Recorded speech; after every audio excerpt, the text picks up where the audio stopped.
नमस्कार विद्यार्थी मित्रांनो, मी राहुल भैसडे भूषण धूत अकॅडमीतर्फे सर्वांचं मनापासून स्वागत करत आहे. आज आपण 8 ऑक्टोबर 2022 रोजी होणाऱ्या संयुक्त पूर्व परीक्षेसाठी आयोजित टेस्ट सिरीजच्या तिसऱ्या प्रश्नपत्रिकेतील चालू घडामोडी या घटकावर विचारलेल्या प्रश्नांच्या उत्तरांसहित सखोल स्पष्टीकरण बघणार आहोत. व्हिडिओ आवडला तर लाईक करा आणि आपल्या मित्रांनाही जास्तीत जास्त शेअर करा. प्रश्न 86 बघा, जगातील पहिले लिक्विड नॅनो युरिया प्रकल्प खालीलपैकी कोठे सुरू करण्यात आला आहे? जगातील पहिले असल्यामुळे आपल्याला हा मुद्दा फार महत्त्वाचा आहे. भारताचे पंतप्रधान नरेंद्र मोदी यांनी गुजरातच्या कलोलमध्ये IFFCO म्हणजेच इफ्कोद्वारा जगातील पहिले नॅनो युरिया प्रकल्प सुरू केले होते. म्हणून या प्रश्नाचं उत्तर आहे पर्याय क्रमांक 3. या प्रकल्पासाठी एकूण 175 कोटी रुपयांचे खर्च आले असून यामध्ये दररोज 1.5 लाख मिलीलिटर नॅनो युरियाच्या बाटल्यांचे उत्पादन केले जाणार आहे. हा मुद्दासुद्धा फार महत्त्वाचा आहे. विधानांमध्ये तुम्हाला यावर प्रश्न येऊ शकतो. लिक्विड नॅनो युरिया ही एक स्वदेशी युरिया आहे ज्याला India farmer fertiliser cooperative limited म्हणजेच इफ्को द्वारा लॉन्च करण्यात आले आहे. लिक्विड नॅनो युरिया हा नॅनो कणाच्या रूपात युरियाचा एक पोषक तत्व आहे. हा युरिया परंपरागत विकल्पाच्या रूपात पिकांना नायट्रोजन प्रदान करणारा एक पोषक तत्व आहे. नॅनो युरिया पारंपरिक युरियाच्या जागेवर विकसित करण्यात आला असून याची एकूण 500 मिलीची एक बॉटलमध्ये 40,000 मिलीग्रॅम लिटर नायट्रोजन असतो, जो सामान्य युरियाच्या एका गोळीबरोबर असतो. प्रश्न 87 बघा, पुढीलपैकी कोणत्या शाखेसाठी नोबेल पारितोषिक देता येत नाही? नोबेल पारितोषिक हा जगातील अत्यंत प्रतिष्ठेचा पुरस्कार असून रसायनशास्त्र, भौतिकशास्त्र, साहित्य, जागतिक शांतता त्याचसोबत वैदिकशास्त्र, या ठिकाणी जीवशास्त्र नसून वैदिकशास्त्र किंवा आरोग्यशास्त्र असायला पाहिजे होतं, आणि अर्थशास्त्र या एकूण 5 क्षेत्रांतील अतुलनीय कामगिरीसाठी किंवा संशोधनासाठी प्रत्येक वर्षी हा पुरस्कार दिला जातो. भौतिकशास्त्र, रसायनशास्त्र व अर्थशास्त्र यांतील पारितोषिके देण्याचा अधिकार the royal Swedish academy of सायन्सेसकडे असून वैदिकशास्त्राचे पारितोषिक देण्याचा अधिकार the royal Caroline medico surgical इन्स्टिट्यूटकडे आहे. साहित्याचे पारितोषिक देण्याचा अधिकार द स्वीडिश अकॅडमी आणि शांततेचा नोबेल नॉर्वेच्या संसदेने नेमलेल्या नॉर्वेजियन नोबेल कमिटीद्वारे दिला जातो. या 4 संस्थांकडे या 5 क्षेत्रांमध्ये पुरस्कार देण्याचा अधिकार आहे. महत्त्वाचा मुद्दा आहे भौतिक, रसायनशास्त्र व अर्थशास्त्रासाठी the royal Swedish academy of sciences, वैदिकशास्त्राचे पारितोषिक the royal Caroline medico surgical institute, साहित्याचे पारितोषिक द स्वीडिश अकॅडमी, तर शांततेचा नोबेल जो आहे तो नॉर्वेजियन नोबेल कमिटीद्वारे दिला जातो. या प्रश्नाचं योग्य उत्तर आहे पर्याय क्रमांक 2. पुढील 88वा प्रश्न बघा, शांग्रीला डायलॉग 2022 संबंधी योग्य कथने आपल्याला ओळखायची आहेत. मध्ये दिलेले शांग्रीला डायलॉग 2022चे आयोजन जून 2022 मध्ये सिंगापूर या ठिकाणी करण्यात आले होते का? तर हे विधान अगदी बरोबर आहे. शांग्रीला डायलॉग 2022 ही शांग्रीला डायलॉगची 19वी आवृत्ती होती का? हे सुद्धा या ठिकाणी बरोबर आहे. शांग्रीला डायलॉग अधिकृतरित्या आशिया सुरक्षा शिखर संमेलन म्हणून ओळखले जाते का? तर हे सुद्धा या ठिकाणी बरोबर आहे. 3ही विधाने या ठिकाणी बरोबर असल्यामुळे पर्याय क्रमांक 4 हे या प्रश्नाचं आपलं योग्य उत्तर आहे. शांग्रीला डायलॉग 2 वर्षांनंतर म्हणजेच 10 जून ते 12 जून 2022 दरम्यान सिंगापूरमध्ये आयोजित करण्यात आला होता. कोविड-19मुळे संमेलन 2 वर्षांपासून होऊ शकले नव्हते. शांग्रीला डायलॉग हे आशियाचा एक महत्त्वाचा सुरक्षा शिखर संमेलन आहे. याचे आयोजन British think tank international institute for strategic स्टडीजद्वारा सिंगापूर सरकारच्या सहयोगाने केले जाते. शांग्रीला डायलॉग अधिकृतरित्या आशिया सुरक्षा शिखर संमेलन किंवा एशियन सिक्युरिटी समिटच्या रूपात ओळखले जाते. याचे आयोजन दरवर्षी 2002 पासून केले जाते, परंतु 2020 आणि 2022 या 2 वर्षांमध्ये याचे आयोजन झाले नव्हते. त्याचं कारण सगळ्यांना माहिती, कोविड-19मुळे. शांग्रीला या नावाने सिंगापूरमध्ये हॉटेल आहे. तेथे 2002मध्ये हे पहिलं संमेलन आयोजित करण्यात आलं होतं, त्यामुळे हे नाव त्या ठिकाणी या संमेलनाला देण्यात आलेलं आहे. यामध्ये आशिया खंडासह युरोप, आशिया, ऑस्ट्रेलिया खंडातील काही देश सहभाग घेतात. प्रश्न 89वा बघा, 2026च्या फिफा वर्ल्ड कपचे आयोजन कोणत्या देशात केले जाणार आहे? हे जे फिफा वर्ल्ड कप 2026चे आहे त्याचं आयोजन अमेरिका, मेक्सिको आणि कॅनडा म्हणजेच काय आहे? पर्याय क्रमांक 3. ब, क व ड हे 3ही या ठिकाणी बरोबर आहेत. संयुक्तरित्या या 3ही देशांमध्ये हे आयोजन 2026मध्ये होणार आहे. अमेरिकेच्या एकूण 11 शहरात, मेक्सिकोच्या एकूण 3 शहरात आणि कॅनडाच्या 1 शहरात आयोजन करण्यात येणार आहे. 2026च्या फिफा वर्ल्ड कपमध्ये पहिल्यांदा 48 संघ सहभागी होतील आणि 2022चा जो या वर्षीचा फिफा वर्ल्ड कप आहे तो दोहा कतार या ठिकाणी होणार आहे 21 नोव्हेंबर ते 18 डिसेंबर या कालावधीमध्ये आणि एकूण 32 संघ या 2022च्या फिफा वर्ल्ड कपमध्ये उतरणार आहेत.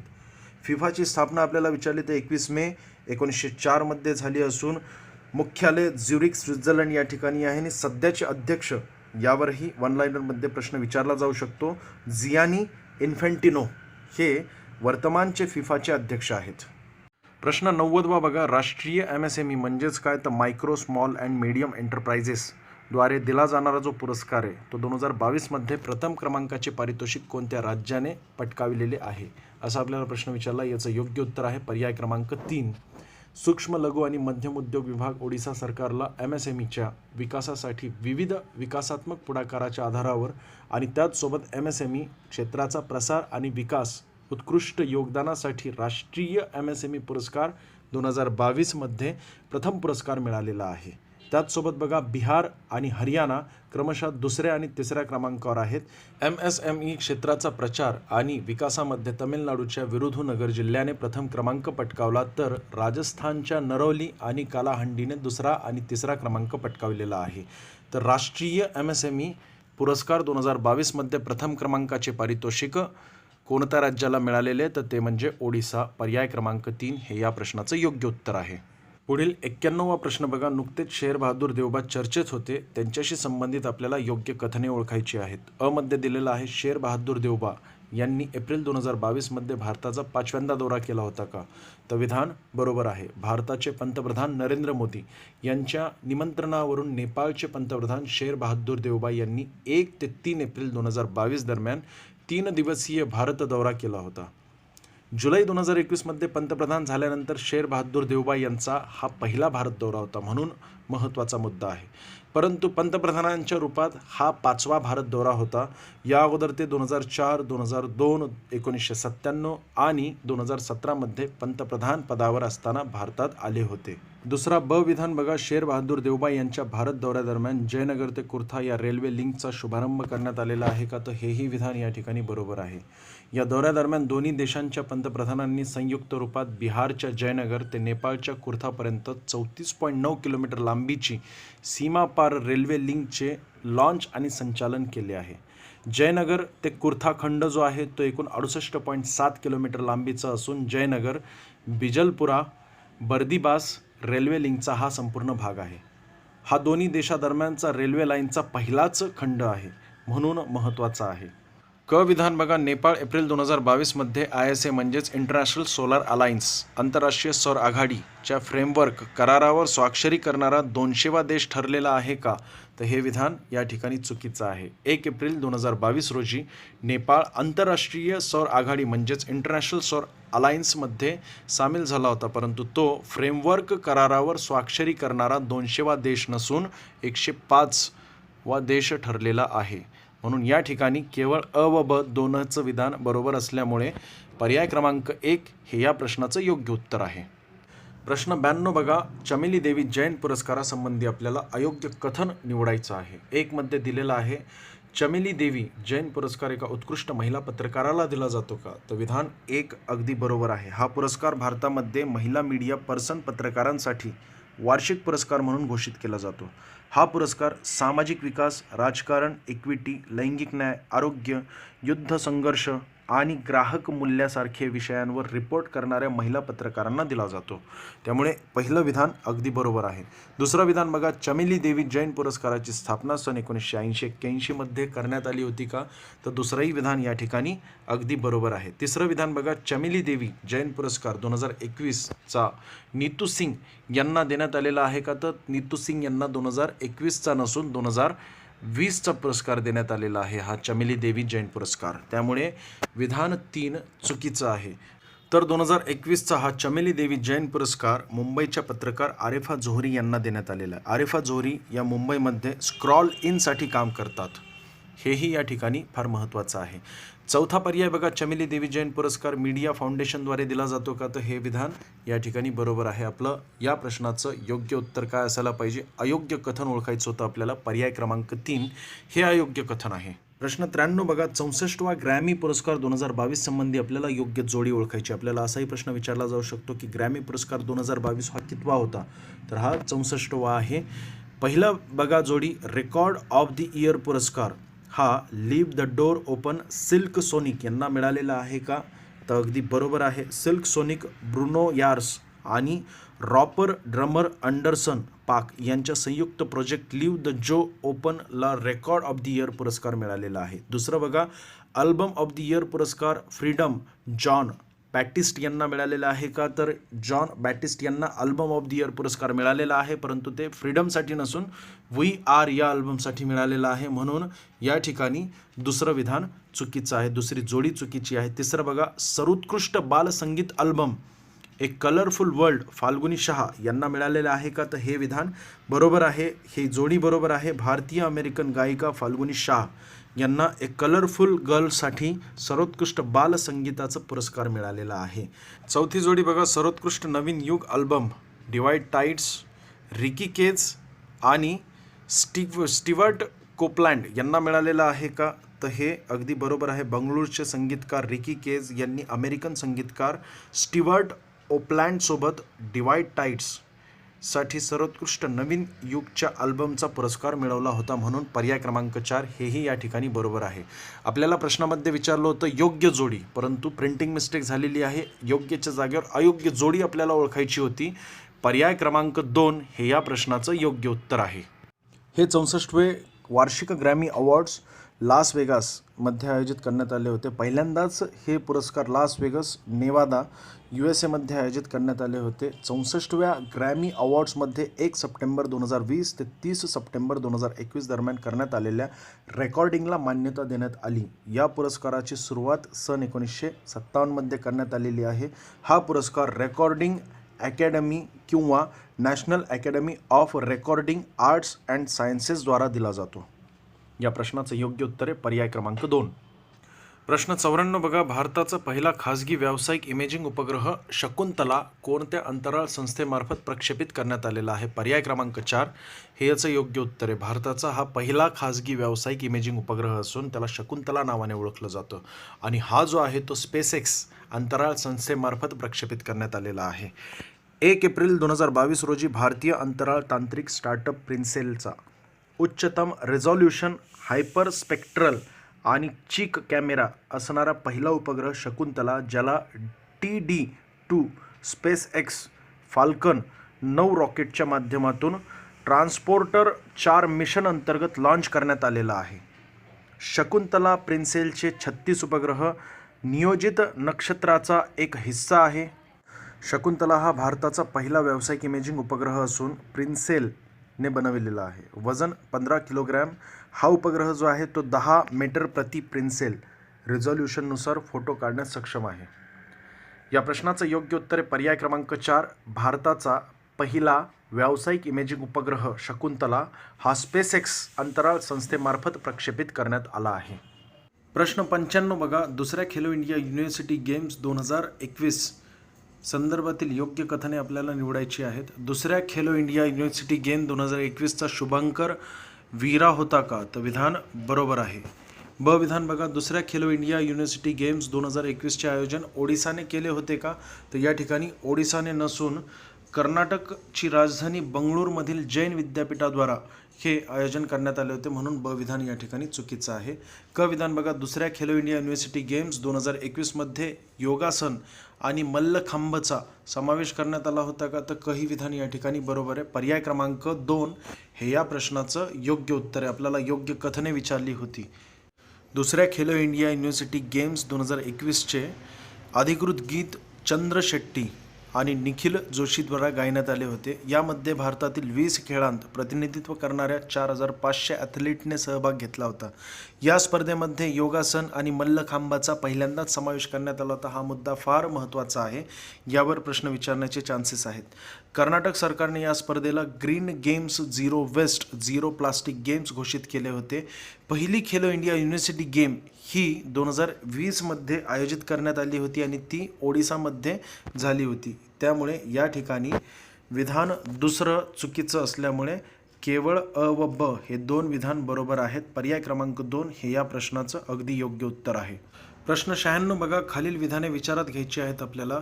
अ मध्ये दिलेलं आहे, भारतीय भारोत्तोलन महिला खेळाडू मीराबाई चानू सायखोम यांना BBC international sport woman of the year पुरस्कार देण्यात आलेला आहे का? तर विधान अगदी बरोबर आहे. BBCचा जर लॉंग फॉर्म आपल्याला विचारला तर ब्रिटिश ब्रॉडकास्टिंग कॉर्पोरेशन. भारतीय भारोत्तोलन पद्मश्री मीराबाई चानू सखोम हिला BBC international sport woman of the year पुरस्कार 2021 देऊन सन्मानित करण्यात आलं होतं, म्हणून विधान अ अगदी बरोबर आहे. विधान ब बघा, 2021चा BBC लाईफ टाईम अचीवमेंट पुरस्कार कर्णम मल्लेश्वरी यांना देण्यात आलेला आहे का? तर हेही विधान या ठिकाणी अगदी बरोबर आहे. माजी भारतीय भारोत्तोलन महिला खेळाडू कर्णम मल्लेश्वरी हिला BBC लाईफ टाईम अचीवमेंट पुरस्कार 2021ने सन्मानित करण्यात आलेले आहे. त्यांच्याबाबत महत्त्वाचं म्हणजे 2000च्या ऑलिम्पिकमध्ये पदक जिंकणारी ती पहिली महिला खेळाडू होती. ब ही विधान या ठिकाणी बरोबर आहे. क विधान बघा, 2021चा BBC emerging Indian sports woman of the year सन्मान निखत जरीन यांना देण्यात आलेला आहे का? तर क विधान या ठिकाणी चुकीचं आहे. BBC emerging Indian sports women of the year 2021 या पुरस्काराने महिला क्रिकेटर शेफाली वर्माला सन्मानित करण्यात आलेले आहे. या ठिकाणी शेफाली वर्मा जर असते तर विधान क बरोबर असलं असतं. शेफाली वर्मा सन 2021मध्ये महिला T20 आंतरराष्ट्रीय मॅचमध्ये भारतासाठी खेळणारी सर्वात कमी वयाची क्रिकेटर ठरली होती. हेही विधान या ठिकाणी अतिशय महत्त्वाचं आहे. म्हणून या प्रश्नाचं उत्तर काय आहे मग? पर्याय क्रमांक 1 बरोबर आहे. केवळ अ व ब विधाने बरोबर आहेत. पुढील प्रश्न क्रमांक 97, सर डॅक या ठिकाणी सर डॅक नसून CDAC आणि राष्ट्रीय सुपर कॉम्प्युटिंग मिशनद्वारा विकसित करण्यात आलेला परमगंगा नावाचा सुपर कॉम्प्युटर कोणत्या संस्थेत बनवण्यात आलेला आहे? तर याचं योग्य उत्तर आहे पर्याय क्रमांक 2 भारतीय तंत्रज्ञान संस्था IIT रुड़की या ठिकाणी हा CDAC आणि राष्ट्रीय सुपर कॉम्प्युटिंग मिशनद्वारा विकसित करण्यात आलेला परमगंगा नावाचा सुपर कॉम्प्युटर बनविण्यात आलेला आहे. पर्याय क्रमांक 2 हे याचं योग्य उत्तर आहे. Centre for development and advanced computing म्हणजेच CDAC ने राष्ट्रीय सुपर कॉम्प्युटिंग मिशनच्या दुसऱ्या टप्प्याअंतर्गत IIT रुड़कीमध्ये परमगंगा नावाचा सुपर कॉम्प्युटर डिझाईन आणि स्थापित केला आहे. परमगंगाची सुपर कॉम्प्युटिंग क्षमता 1.66 पेटा प्लॉप्स आहे. राष्ट्रीय सुपर कॉम्प्युटिंग मिशन हा एक इलेक्ट्रॉनिक आणि माहिती तंत्रज्ञान मंत्रालय आणि विज्ञान आणि तंत्रज्ञान विभागाचा संयुक्त पुढाकार आहे. हे मिशन CDAC आणि IISc बंगळुरूद्वारा कार्यान्वित केले जाते. NSM मिशनचे लक्ष्य 64पेक्षा अधिक पेटा प्लॉट्सच्या संचयी गणना सार्कसोबत 24 सुविधांचे निर्माण करणे. आत्तापर्यंत CDACद्वारा 11 सिस्टीम तैनात करण्यात आलेले आहेत. पुढील 98वा प्रश्न बघा, 6 क्रिकेट वर्ल्ड कपमध्ये भाग घेणारी जगातील पहिली महिला क्रिकेटपटू खालीलपैकी कोण झाली आहे? पर्याय क्रमांक 1 मिताली राज. भारतीय महिला क्रिकेट कर्णधार मिताली राज ही 6 वर्ल्ड कपमध्ये भाग घेणारी पहिली महिला क्रिकेटपटू झाली आहे. मिताली राज ही सचिन तेंडुलकर आणि जावेद मियादाद नंतर 6 वर्ल्ड कप खेळणारी एकूण तिसरी क्रिकेटर झाली आहे. मिताली राज ही 2000, 2005, 2009, 2013, 2017 आणि 2022ला ICC महिला क्रिकेट वर्ल्ड कप स्पर्धेमध्ये खेळलेली आहे. 2022च्या ICC महिला वर्ल्ड कपचे आयोजन न्यूझीलंड या ठिकाणी झाले होते. महिला क्रिकेटर मिताली राज ने महिला क्रिकेटर न्यूझीलंडची माजी क्रिकेटर डेबी हॉकले आणि इंग्लंडची चार्लोट एडवर्सनला मागे सोडले आहे. भारतीय क्रिकेटर झुलान गोस्वामी 5 वर्ल्ड कपसह या यादीमध्ये दुसऱ्या क्रमांकात आहे. प्रश्न 99 बघा, North Atlantic Treaty Organization NATO संदर्भात आपल्याला चुकीचे विधान ओळखायचे आहेत. अ मध्ये दिलेल्या नाटोच्या महासंचालकपदी जेम्स स्टोलटेनबर्ग यांना मुदतवाढ देण्यात आली आहे का? तर अविधान अगदी बरोबर आहे. ब विधान बघा, नाटोने युक्रेन या देशाला अमेरिकेचा गैर नाटो सहयोगी देशाचा दर्जा मार्च 2022मध्ये दिला होता का? तर ब विधान चुकीचं. युक्रेन नसून कतार या देशाला मार्च 2022मध्ये अमेरिकेचा गैर नाटो सहयोगी देशाचा दर्जा देण्यात आला होता, त्यामुळे ब विधान चुकीचं आहे. क विधान बघा, नाटोची स्थापना 4 एप्रिल 1949 रोजी झाली होती का? तर बरोबर आहे. ड विधान बघा, नाटोचा 29वा आणि 30वा सदस्य फिनलँड आणि स्वित्झर्लंड हे झालेले आहेत का? तर मुळात 31वा आणि 32वा सदस्य फिनलँड आणि स्वित्झर्लंड होणार आहेत. 29वा आणि 30वा जर सदस्य आपल्याला विचारले तर ते आहेत मोटे नॉर्गे आणि एक महत्त्वाचा देश तो म्हणजे कुठला, तर नॉर्थ मॅसेडोनिया. हे दोन देश जे आहेत अनुक्रमे 29वे आणि 30वे आहेत. या प्रश्नाचं योग्य उत्तर आहे पर्याय क्रमांक 3 ब व ड हे दोन विधाने चुकीची आहेत. प्रश्न क्रमांक 100 बघा, सिप्रीच्या trends in international arms transfer report 2021 संदर्भात खालील विधाने आपल्याला विचारात घ्यायची आहेत. अ मध्ये दिलेलं आहे, या नवीन रिपोर्टनुसार भारत आणि सौदी अरब हे दोन देश 2011-12 दरम्यान शस्त्र आयातीमध्ये सर्वात मोठे देश होते का? तर अगदी बरोबर आहे. ब विधान बघा, या रिपोर्टनुसार 2017 ते 2021 दरम्यान सर्वात मोठा निर्यातक देश रशिया होता का? तर इथे विधान चुकीचं आहे. रशिया नसून अमेरिका होता. एकूण 39% भागीदारी होती त्यांची, त्यामुळे ब विधान चुकीचं आहे. क विधान बघा, या रिपोर्टनुसार भारत देश अमेरिकेकडून सर्वात जास्त शस्त्रे आयात करतो का?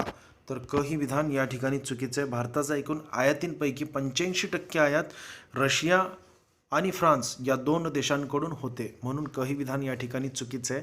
या प्रश्नाचं योग्य उत्तर आहे पर्याय क्रमांक 3.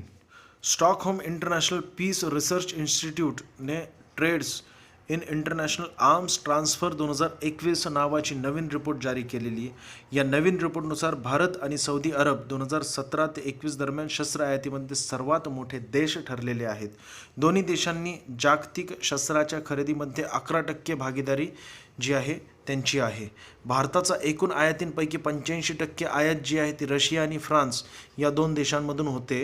2017 ते 21 दरम्यान भारत 23वा सर्वात मोठा निर्यातदार देश होता. अमेरिका 39% भागीदारीसह 2017 ते 21 मध्ये शस्त्र निर्यात देश ठरलेला आहे. म्हणजेच प्रथम क्रमांकाचा देश कुठला आहे शस्त्र निर्यातीमध्ये? अमेरिका. दुसऱ्या क्रमांकाचा रशिया, तिसऱ्या क्रमांकाचा फ्रान्स, चीन आणि मग जर्मनी. अशा प्रकारे क्रम त्यांचा लागतो. या प्रश्नाचं योग्य उत्तर आहे पर्याय क्रमांक 3.